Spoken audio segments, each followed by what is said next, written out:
Hello guys welcome to my YouTube channel. आशा करूँ आपलोक सकलो भाले आछे और आपनालोकर इंटरव्यू भाले कुशले गल और किछुमाনৰ पिছত आछे तो আপোনালোকে জনাব কাৰ কাৰ কাৰ কাৰ হল আপোনালোকে কমেন্ট কৰি জনাব কোনে কিমান মাৰ্ক পালে কোন ডিস্ট্ৰিক্টৰ পৰা। আজি আমি বিশেষকৈ আলোচনা কৰিম আমাৰ যোৰহাট আৰু মাজুলী ডিস্ট্ৰিক্টৰ ইন্টাৰভিউ। যোৰহাট আৰু মাজুলী ডিস্ট্ৰিক্টৰ যদি কোনোবাই চাই আছে আপোনালোকে কমেন্ট কৰিব আপোনালোকে কিমান মাৰ্ক পালে। আপোনালোকে AB UB যদি আপোনালোকৰ NCC আছে আপোনালোকে কনষ্টেবল গ্ৰেড 3 আপোনালোকৰ SRF বেটেলিয়নত আপুনি দিছে চাগে কমেন্ট কৰিব তাত কিমান মাৰ্ক পাইছে। আৰু মোৰ ইন্টাৰভিউ কি হল আপোনালোকক জনাইছো। মই 12 মিনিট 50 সেকেন্ডত ৰানিং কমপ্লিট কৰিছো। মোক মাৰ্ক পাইছো আমাৰ ৰানিঙত 11.55 আৰু টোটেল মোৰ UB কনষ্টেবলত হৈ গৈছে মোৰ মাৰ্ক আপোনালোকৰ 31.55 আৰু AB কনষ্টেবল আছে 51.55 আৰু SRF বেটেলিয়নত 31.55 আৰু APR যোনটোত আপোনালোকৰ একটা পোষ্ট আছিলে তাতো 31.55। তো আপোনালোকৰ কমেন্ট কৰিব কিমান পাইছে আৰু কোনটো ডিস্ট্ৰিক্ট আপোনালোকে লিখি দিব।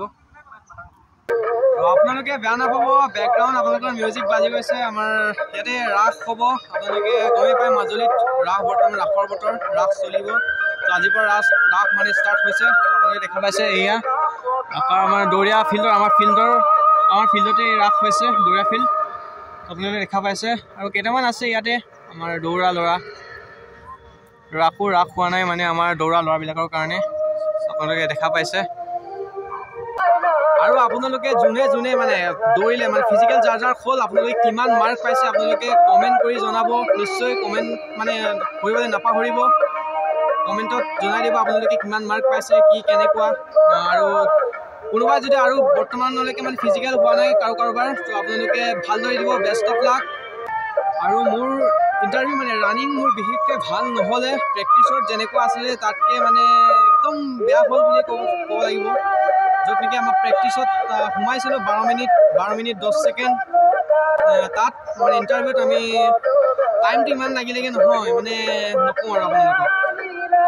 যদি আপোনালোকে কোনোবা দৌৰাও নাই বৰ্তমানলৈকে তো আপোনালোকে ভালদৰে ৰাতি টোপনিটো মানে ভালদৰে মাৰি যাব ভালদৰে শুই যাব নহ'লে মোৰকে মানে একে মানে গতি হ'ব। আপোনালোকে গম পায় টোপনি ক্ষতি কৰিলে কেনেকুৱা কি হয়। ৰাতি শুব নাপালোঁ টোটেলি শুব নাপালোঁ 1 মিনিটো শুব নাপালোঁ। এনেকৈ ৰাতি মানে 1টা বজাত ওলাই গৈছোঁ আমি লাইন ল'বলৈ। তাৰ পৰা এনেকৈ লাইন ঠেলা হেঁচা তেনেকৈ বকি তাৰ পৰা ৰৈ 1টা বজাত গৈও আমি ৰানিং একদম দেৰিকৈ পাইছোঁ 11টা মানত পাইছোঁ। ৰ'দ একদম ভাল নালাগিলে আৰু দৌৰি ভাল নালাগিলে। তো আপোনালোকে ভালদৰে টোপনি মানে মাৰি মেলি যাব ভালদৰে শুই যাব। তো আজিলৈ ইমানেই আছিল। ভিডিঅ'টো ভাল লাগিলে লাইক কৰিব শ্বেয়াৰ কৰিব আৰু চেনেলটো ছাবস্ক্ৰাইব কৰিবলৈ নাপাহৰিব। তো ইমানেই। জয় আই অসম।